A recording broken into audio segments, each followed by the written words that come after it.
Episode 2 के starting में दिखता है कि सिनरी कांग टाइमो की गाड़ी में गलती से बैठ जाती है। फिर वो कांग टाइमो को देखती है और डर जाती है। कांग टाइमो उससे पूछता है, तुम क्या कर रही हो? वो कहती है, मुझे तुमसे कुछ कहना है। वो कहता है, क्या है? वो कहती है, बस मुझे 1 मिनट दो। फिर वो कांग टाइमो को अपने नज़दीक लाती है। वो ऐसा इसलिए कर रही थी क्योंकि बाहर उसका बॉयफ्रेंड जा रहा होता है और वो छुपने के लिए ऐसा कर रही थी।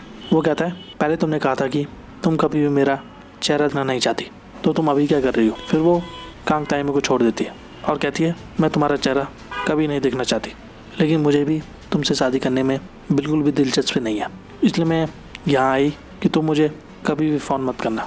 ठीक है, अब मैं चलती हूँ। कांग टाइमो कहता है, मैं अभी भी तुमसे शादी करने जा रहा हूँ। और वो पीछे मुड़कर कहती है, क्या?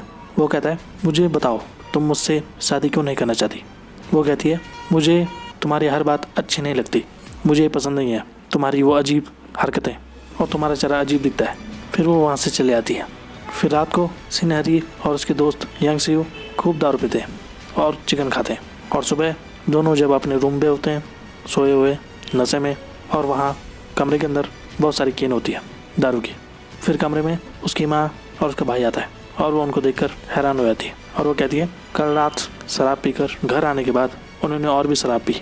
और वो जोर से चिल्लाने लगती है, उठो खड़े, क्या तुमको काम पर नहीं जाना? और वो दोनों खड़े उठ जाती हैं। सिनहरी का भाई हामिन पूछता है, क्या तुम्हें याद नहीं है कि कल क्या हुआ था? तब दिखाई देता है फ्लैशबैक, यानी कल रात का सीन। सिनहरी की माँ सिनहरी को फ़ोन कर रही होती है, लेकिन वो फ़ोन नहीं उठा रही होती है। फिर रात को रेस्टोरेंट में सिनहरी आती है और वो अपने हाथों में गिफ्ट लेके आई हुई होती है अपने घर वालों के लिए, और वो नशे में होती है। और सिनहरी कहती है कि पुलिस वालों ने हमें यहाँ खदेड़ दिया था। फिर सिनहरी की माँ उसे पीटने लगती है। तभी वहाँ पुलिस आ जाती है और उसके दोस्त को भी उठा कर लाती है और वो भी नशे में होती है। फिर वो दोनों नशे में अजीब हरकतें करने लगती है। फिर सिनहरी की माँ गुस्से में चिल्ला कर कहती है, अभी ऊपर जाओ। इसके बाद वो दोनों ऊपर आई थी और फिर प्रेजेंट का सीन दिखाया जाता है। सिनहरी और उसके दोस्त को याद आ जाता है सब कुछ कि कल रात क्या हुआ था। वहीं दूसरी तरफ दिखता है कि कांग टाइमो के दादा बहुत खुश थे क्योंकि कांग टाइमो ने पहली डेट में लड़की को पसंद कर लिया था। फिर कांग टाइमो के फ़ोन पर जिन यंग का मैसेज आता है और वो अपने दादा से कहता है, यंग सियो मुझे देखना चाहती है। वहीं दूसरी तरफ सिनहरी की दोस्त यंग सियो के फ़ोन पर देखती है कि कांग टाइमो का मैसेज आया है और वो मैसेज को पढ़ती है। उसमें लिखा हुआ था कि मैं तुमको बताऊंगा कि हम बाद में कहाँ मिलेंगे। सिनहरी कहती है, कुछ भी गड़बड़ मत करो। और वो उससे पूछती है कि ब्लाइंड डेट पर जाने के लिए किसने कहा? यंग सियो कहती है कि मैंने उसे एक एजेंसी के माध्यम से काम पर रखा था, वो पूरी तरह अजनबी है। सिनहरी कहती है, अब तुम खुश हो, बस जाओ और उसे बताओ, ठीक है? फिर वो दोनों जाने लगते हैं। ऑफिस में सिनहरी की दोस्त के फ़ोन पर कॉल आता है मिनवू का, और सिनहरी हैरान हो जाती है और उसे पता चलता है कि मिनवू उसके ऑफिस के दोस्त को डेट कर रहा है, यानी कि वो उसका बॉयफ्रेंड है। रात को सिनहरी उस रेस्टोरेंट में जाती है जहाँ उसके ऑफिस के दोस्त और मिनवू बैठे हुए थे और वो चुपके चुपके उन्हें देख रही थी। फिर मिनवू उस लड़की को गिफ्ट देता है और सिनहरी किराने में छुपी हुई होती है। फिर ऑफिस में सिनहरी जब जा रही होती है तभी वो सामने से कांग टाइमो को आते हुए देखती है और वो डर कर भागने लगती है। तभी वो 2 लोगों से टकरा जाती है और उसका चप्पल हवा में उछल जाता है और वो सीधे जाकर कांग टाइमो के सर में लगता है। फिर कांग टाइमो उस चप्पल को उठाता है और पूछता है, ये किसने फेंका? और वो गुस्से में उस लड़की के पीछे भागता है। फिर सिनहरी सीढ़ियों से ऊपर के फ्लोर में चले जाती है और कांग टाइमो उसका पीछा करता रहता है। फिर वो एक लिफ्ट के अंदर जाती है और फिर कांग टाइमो उस लिफ्ट के अंदर चले जाता है उस चप्पल को लेकर, और वो पूछता है, क्या ये तुम्हारा है? मैं तुमसे पूछ रहा हूँ, तुमने मुझ पर ये क्यों फेंका? सिनहरी कहती है, ये गलती से मेरे पैर से छूट गया। फिर कांग टाइमो उसकी आईडी देखता है और उसका नाम पढ़कर कहता है, सिनहरी, मैं एक शब्द भी नहीं सुन सकता जो तुम कह रही हो। सिनहरी कहती है, मुझे माफ़ कर दो। वो कहता है, फिर तुम क्यों भागी? वो कहती है, मैं ये नहीं कह सकती क्योंकि मुझे लगा कि तुम मेरे चेहरे को पहचान लोगे। मुझे हैरानी हुई क्योंकि तुम्हारी नाक से खून बह रहा था, मुझे माफ़ करना। और वो देखता है कि सिनहरी रो रही होती है। फिर वो उस चप्पल को सिनहरी को दे देता है। फिर सिनहरी लिफ्ट खुलने के बाद वहाँ से चली जाती है। इसके बाद सिनहरी की दोस्त जब अपनी कार में होती है तब वो अपनी कार से निकलती है और तभी उसके सामने कांग टाइमो का सेक्रेटरी आ जाता है और वो उससे पूछती है, क्या तुम उस स्टोर के आदमी हो? संगू कहता है, तुम्हें कैसे याद है? यंग सियो कहती है, तुम जैसे दिखने वाले किसी भी इंसान को भूलना मुश्किल होगा, मुझे लोगों के चेहरे याद रखना अच्छा लगता है। फिर वो अपना कार्ड संगू को देती है और उससे कहती है, मुझे फ़ोन करना। संगू जब उस कार्ड को देखता है तब उस कार्ड में लिखा होता है, मरीन ग्रुप से टीम लीडर जिन यंग सियो। फिर वो पूछता है, क्या आप जिन यंग सियो हो? वो कहती है, हाँ, क्या प्रॉब्लम है? तभी वहाँ पर खड़ा कांग टाइमो कहता है कि नकली जिन यंग सीईओ। और वो उस लड़की से कहता है, क्या तुम जानती हो किसी और के नाम और पहचान का इस्तेमाल करना अपराध है? वो कहती है, क्या? तुम्हारा क्या मतलब किसी और का? कांग ताइमो कहता है, मैं कुछ दिनों पहले असली जिन यंग सीईओ के साथ एक ब्लाइंड डेट पर था। फिर यंग सीईओ को याद आ जाता है और वो कहती है, क्या तुम कह रहे हो कि तुम कांग ताइमो हो?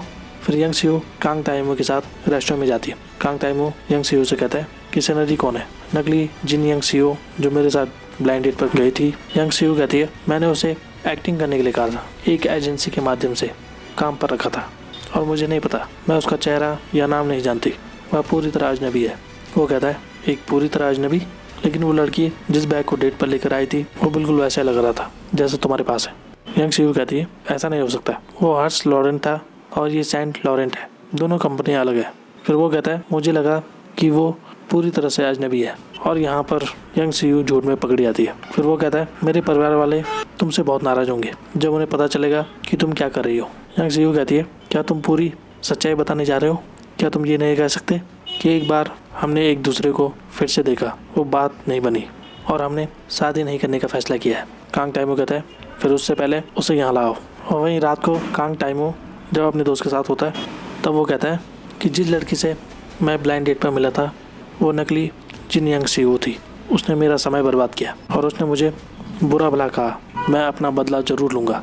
फिर अगले दिन यंग सीईओ सिनरी को तैयार करती है ब्लाइंड डेट के लिए, लेकिन सिनरी ब्लाइंड डेट पर जाने के लिए मना कर देती है। यंग सीईओ कहती है, हम सिर्फ घूमने जा रहे हैं। फिर वो दोनों जब एक रेस्टोरेंट में होते हैं तब यंग सीईओ सिनरी से कहती है कि कुछ ही देर में कांग जल्दी यहाँ आने वाले हैं। फिर सिनरी हैरान हो जाती है और वो डर जाती है। वो पूछती है, कौन आने वाला है? यंग सीईओ कहती है, मेरे पास कोई ऑप्शन नहीं था, उसे पता लगा कि हम दोस्त हैं और उसने तुमसे मिलने के लिए कहा। सिनरी कहती है, तब तुम्हें मुझे ना जानने का नाटक करना था। यंग सीईओ कहती है, लेकिन फिर उसने कहा कि वो खुद ही पता लगा लेगा, क्या होगा अगर उसे पता चले कि हम उसके ही एम्प्लॉय हैं। सिनरी कहती है, तुम कम से कम मुझे वार्निंग तो दे सकती थी। वो कहती है, तब तुम यहाँ नहीं आती।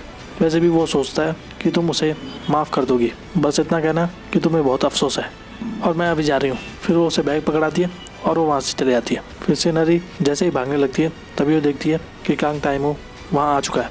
फिर सिनरी उस बैग में रखे हुए विग को पहनती है। फिर तभी कांग ताइमो आकर कहता है, हम फिर मिले हैं फेक जिन यंग सीईओ।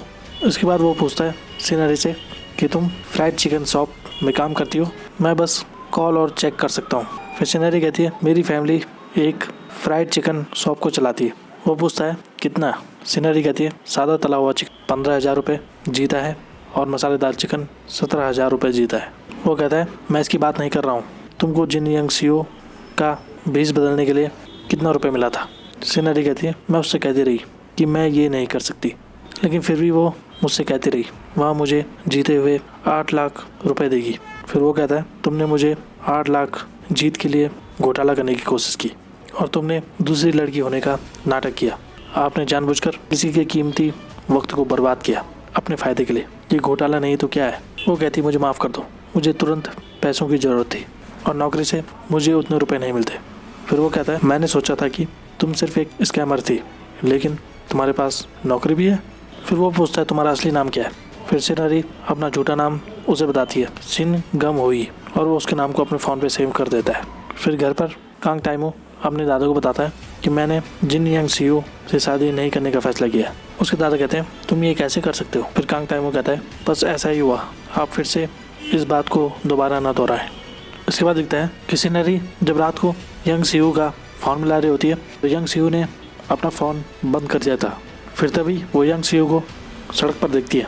फिर सिनरी गुस्से में उसके पास जाती है और उसका कॉलर पकड़ती है। उसके बाद दिखता है कि रूम पर यंग सीईओ सिनरी से माफ़ी मांगती है और कहती है, मुझे नहीं पता था कि मेरा फ़ोन बंद है। सिनरी कहती है, उसे पता चल गया है कि मेरा परिवार फ्राइड चिकन की दुकान चलाता है। वो पूछती है, कैसे? सिनरी कहती है, मेरे फ्रेंड्स ने मेरे लिए जो जन्मदिन की पार्टी रखी थी उसे छोड़ने में मुझे बहुत बुरा लगा, इसलिए मैं कुछ कूपन ला रही थी और उन्हें मैंने गिरा दिया। फिर वो उसे मारने लगती है और कहती है, तुम उन कूपनों को साथ में क्यों लगी? तुम बेवकूफ़ हो। सिनरी यंग सीईओ का कॉलर पकड़ती है और कहती है, ये सब तुम्हारी गलती है। तभी वहाँ सिनरी की माँ आती है और उससे पूछती है, तुम क्या कर रही हो? तुम यंग सीईओ का कॉलर क्यों पकड़ रही हो? सिनरी कहती है, माँ तुम नहीं जानती, अगर आपको यंग सीईओ इतनी पसंद है तो आप मेरी जगह पर उसे क्यों नहीं रख देती। फिर यंग सियो सिनरी की माँ के गले लग जाती है। फिर रात को कांग टाइमो सिनरी को फ़ोन करता है और उससे कहता है मैंने अभी इसलिए फ़ोन किया है कि तुमको मेरा नंबर काटने के लिए कोई नया नंबर नहीं मिल पाया, बस इतना ही। और वो फ़ोन को काट देता है और सिनहरी हैरान और परेशान हो जाती है। उसके बाद अगले दिन सुंगहू वो कांग के पास आकर कहता है कि अध्यक्ष ने फिर से आपके लिए डेट फिक्स की है। उसके बाद कांग टाइमो बहुत से लड़कियों से मिलता है और उनसे बात करता है, लेकिन उसे कोई भी पसंद नहीं आती और वो एक दिन में 10 ब्लाइंड डेट कर चुका होता है। और फिर घर जाकर वो बहुत थक जाता है और वो अपने दादा को बताता है कि यंग सीओ से मेरा झगड़ा हुआ था। और उसके दादा कहते हैं मुझको उस लड़की से कब मिलवाओगे। टाइमो कहता है जल्दी मैं मिलवाऊंगा। और फिर अगले दिन कांग सिनहरी को फ़ोन करता है और उससे मिलने के लिए कहता है, लेकिन सिनहरी कहती है मैं आज ओवर टाइम कर रही हूँ। वो कहता है तुम कहाँ काम करती हो। सिनहरी कहती है मैं सियोल से बहुत दूर हूँ। वो कहता है कहाँ, मैं आज जापान गया था। क्या ये जापान से आ गया। फिर रात को सिनहरी एक कॉफ़ी शॉप पर कांग टाइमो से मिलने के लिए जाती है। कांग टाइमो उससे कहता है मैं चाहता हूँ कि हम फिर से डेटिंग शुरू करें, शादी को ध्यान में रखते हुए। वो कहती है कि आपको पहली नज़र में प्यार हो गया था जब आपने मुझे हमारी ब्लाइंड डेट पर देखा था, मैं ऐसा नहीं कर सकती। कांग कहता है मैं ये नहीं कह रहा कि हमें डेट करनी चाहिए, हम जैसे हैं वैसे ही दिखावा करेंगे। फिर वो दोनों बाहर चले आते हैं और वो कहती हैं कि मैं ऐसा नहीं करूँगी और तुम मुझे ये सब फिर से करने के लिए कह रहे हो। कांग कहता है जो और क्या करना चाहिए, तुम नौकरी के लिए सबसे अच्छी लेडी हो। सिनहरी हैरान होकर कहती है नौकरी के लिए मतलब। कांग कहता है तुमने पिछली बार हमारी डेट पर अपने एक्टिंग स्किल्स को साबित किया, तुम पहले से ही सब जानती हो, इसलिए मुझे समझाने की ज़रूरत नहीं है और सारा सीक्रेट अभी सुरक्षित है और तुम अपना कर्ज चुकाना चाहती हो। वो कहती है मुझे परवाह नहीं है कि कौन क्या जीतता है, मैं फिर से दूसरे लोगों से झूठ नहीं बोलना चाहती, मुझे भूल जाओ। और वो जैसे जाने लगती है कांग कहता है आपने कहा कि 8 लाख आपको मिलेंगे, मैं इसे 2 गुना करूँगा। सिनहरी हैरान हो जाती है और ये तब होगा जब तुम मेरे दादा से मिलोगी, उनसे मिलने में तुम्हें 1-2 मीटिंग से ज़्यादा टाइम लगेगा। फिर अगली रात को कांग टाइमो सिनहरी को बाहर आने के लिए कहता है क्योंकि कांग टाइमो अपनी कार में था। उसके बाद सिनहरी बाहर जाती है कार के अंदर और कांग टाइमो उसे एक फ़ाइल देता है और उससे कहता है मेरे दादा से मिलने से पहले मेरी प्रोफाइल को याद कर लो। सिनहरी कहती है किसी और लड़की को ढूंढ लो और वो कार से बाहर चली जाती है। कांग टाइमो फिर उसके पीछे भागने लगता है और उसको पकड़ता है और उससे कहता है क्या वाकई में इस तरह से तुम पीछे हटने वाली हो। वो कहती है कि मैं ऐसा नहीं कह रही क्योंकि मेरे पास सच में ये कारण है कि मैं ऐसे नहीं कर सकती। वो पूछता है क्या वजह है मुझे बताओ। तभी सिनहरी वहाँ रोड पर अपने बॉयफ्रेंड मिनवू को आता हुआ देखती है और वो छुपने की कोशिश करती है। तभी यंग टाइमो जैसे ही गिरने वाला होता है तभी सिनहरी उसका हाथ पकड़ लेती है और उसके साथ उसके ऊपर गिर जाती है। मिनवू नहीं देख पाता उन दोनों को और वो दोनों एक दूसरे को किस कर लेते हैं गलती से। और यहाँ पर यह एपिसोड खत्म होता है। तो आज के लिए बस इतना ही। ऐसी वीडियोस देखते रहिए हमारे चैनल पे। Thank you so much.